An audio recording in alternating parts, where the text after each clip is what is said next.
స్నేహితులారా, ఈ సమయాన్ని బట్టి దేవునికి వందనాలు తెలియజేస్తూ ఉన్నాను. ప్రేమపూర్వకముగా మిమ్మల్ని అందరినీ వాక్య ధ్యానంలోనికి ఆహ్వానిస్తూ ఉన్నాను. అందరిలో అత్యల్పుడు అనే ఆలోచనను మీతో కూడా పంచుకోవడానికి ఇష్టపడుతూ ఉన్నాను కనుక దేవుని యొక్క వాక్యమును మీరు ముగింపు వరకు ఆలకించాలని మీ కుటుంబ సభ్యులతోనూ తోటి విశ్వాసులతోనూ ఈ వీడియో షేర్ చేసుకోవాలని మీ ప్రార్థన మనవులు ఎటువైనను కామెంట్స్ రూపంలో కానీ ఫోన్ కాల్ ద్వారా కానీ తెలియజేయండి. నమ్మకంగా మీ కొరకు ప్రార్థిస్తాము. ఈ వీడియో మీ ఆధ్యాత్మిక జీవితంలో ఉపయోగకరంగా ఉంది అని మీకు అనిపిస్తే దయచేసి ఈ ఛానల్ను సబ్స్క్రైబ్ చేసుకునవలసినదిగా మనవి చేస్తూ ఉన్నాను. స్నేహితులారా, లేఖనము మీ అందరిలో ఎవడు అత్యల్పుడై ఉండునో వాడే గొప్పవాడని వారితో చెప్పెను. స్నేహితులారా, మన సమాజంలో సంఘాలలో లేక మన ఆఫీసెస్లో కానీ కమ్యూనిటీలో కానీ దీనత్వము, మట్టు, మర్యాద, మంచితనము కలిగి ఉన్నటువంటి వారిని, తమను తాము తగ్గించుకునేటటువంటి వారిని, ఇతరులను గౌరవించేటటువంటి వారిని, విధేయత, వినయము కలిగిన వారిని అన్ని సజావుగా సక్రమంగా జరిగించేటటువంటి వారిని ఈ లోకము అటువంటి వారికి ఇచ్చినటువంటి బిరుదు, నోరు లేనటువంటి వారిని లోకం ఇచ్చిన బిరుదు ఏందనంటే వాడు చేత కానటువంటి వాడు, లేక అమాయకుడు, ఏమీ తెలియనటువంటి వాడు. అలాంటి వాడు ఈ లోకంలో చీదరింపబడుతూ ఉన్నాడు, వెలివేయబడుతూ ఉన్నాడు. ముద్దపప్పు అని పిలువబడుచు ఈ లోకం చేత అనేకమైన హేళనలకి, అనేకమైన అపహాస్యముకి, నవ్వుల పాలుకు లోనయ్యేటటువంటి వాడుగా ఉన్నాడు. వీడు 10 మందిలో గొప్పగా ఉండకూడదండి.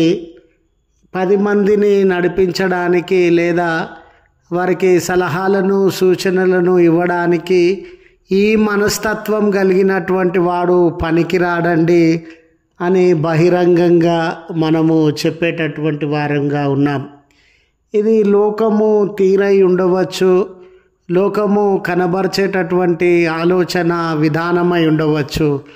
అయితే దైవికమైనటువంటి ఆలోచన, దేవుడు లేఖనాలలో బయలుపరిచినటువంటి ఆలోచనను మనం గమనిస్తే అందరిలో ఏ వ్యక్తి అయితే అత్యల్పుడుగా ఉంటాడో, అంటే తక్కువ వాడిగా, వినయము, విధేయత, మంచితనము, లోబడేటటువంటి స్వభావము ఉండేటటువంటి వాడు అందరిలో అతడు గొప్పవాడిగా, అందరిలో అతడు ఉన్నతమైన వ్యక్తిగా దేవుని చేత గుర్తింపబడతాడు, అంగీకరింపబడతాడు అని లేఖనము సెలవిస్తూ ఉన్న విధానాన్ని మనము గమనించగలుగుతాం.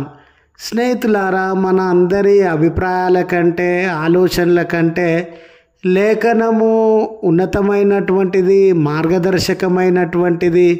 ఆ లేఖనము మన జీవితములకు ప్రయోజనకరమైనటువంటిది అనే సత్యాన్ని మనము గ్రహించగలగాలి.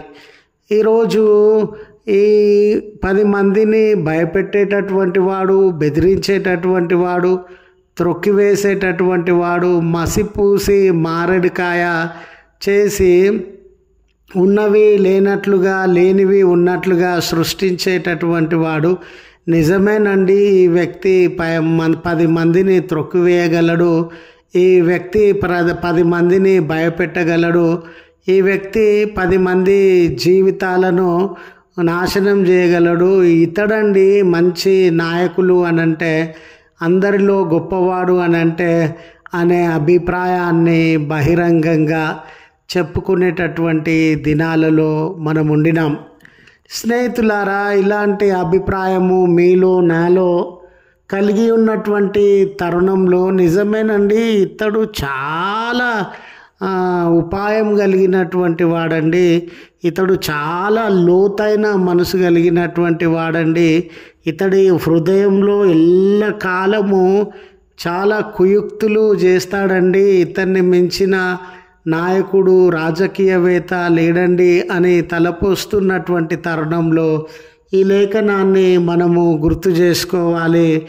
అందరిలో ఎవడు అత్యల్పుడుగా ఉంటాడో వాడే గొప్పవాడు అని ప్రభువు సెలవిస్తున్నటువంటి సందర్భం.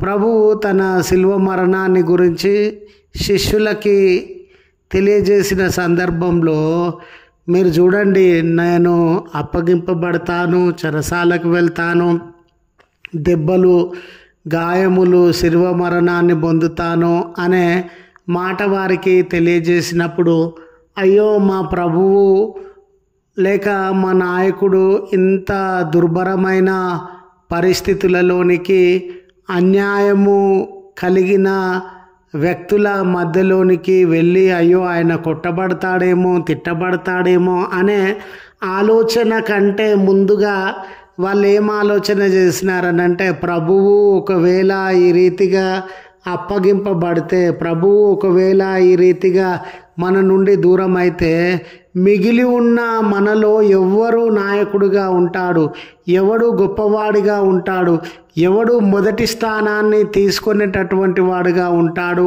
అని వారు ఆలోచన చేస్తున్నటువంటి సందర్భం.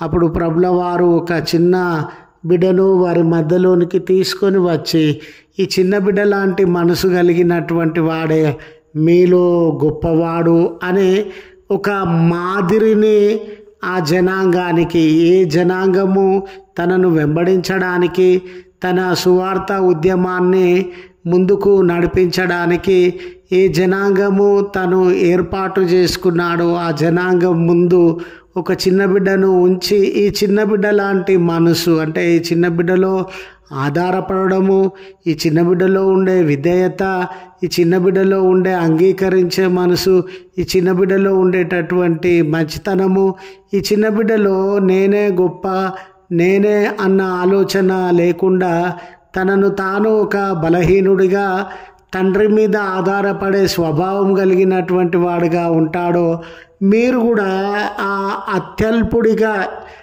మందలో మొదట నేనని కాదు చివర నేననే ఆలోచన భావము తగ్గింపు ఎవరు కలిగి ఉంటారో వారే గొప్పవారు, లేదా వారే అందరిలో మొదటి స్థానం కలిగినటువంటి వారు అని మార్గదర్శకమైనటువంటి నాయకత్వాన్ని వారికి గుర్తు చేస్తూ ఉన్నటువంటి సందర్భం. ఈ తరుణంలో స్నేహితులారా, మనమందరం కూడా గమనించాల్సినటువంటి అవసరత ఉండింది.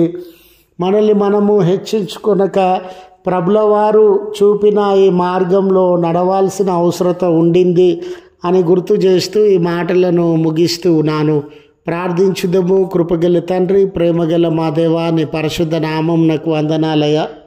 మరలా లేఖమునందలి మా ఆధ్యాత్మిక జీవితమునకు ప్రయోజనకరమైన సంగతిని వినే ఈ అవకాశాన్ని అనుగ్రహించిన విధానమును బట్టి వందనాలయ్య.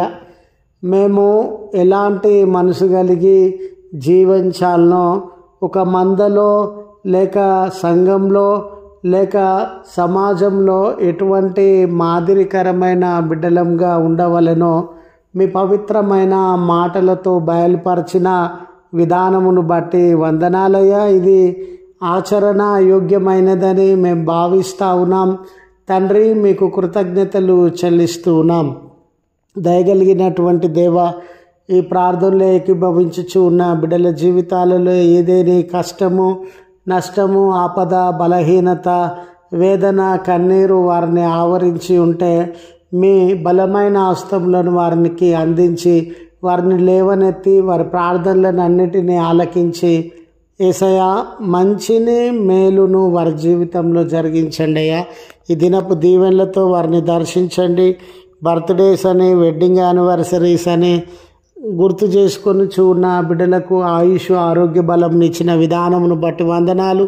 రానున్న కాలం అంతటిలో మీ దీవెనలను ఇచ్చి వారిని బలపరచుమని క్రీస్తు పేరట వేడుకొనుచు ఉన్నాము తండ్రి. ఆమెన్. తండ్రి, కుమార, పరిశుద్ధాత్మ త్రియేక దేవుని దీవెన మనకు తోడై ఉండి మనలను కాపాడునుగాక. ఆమెన్.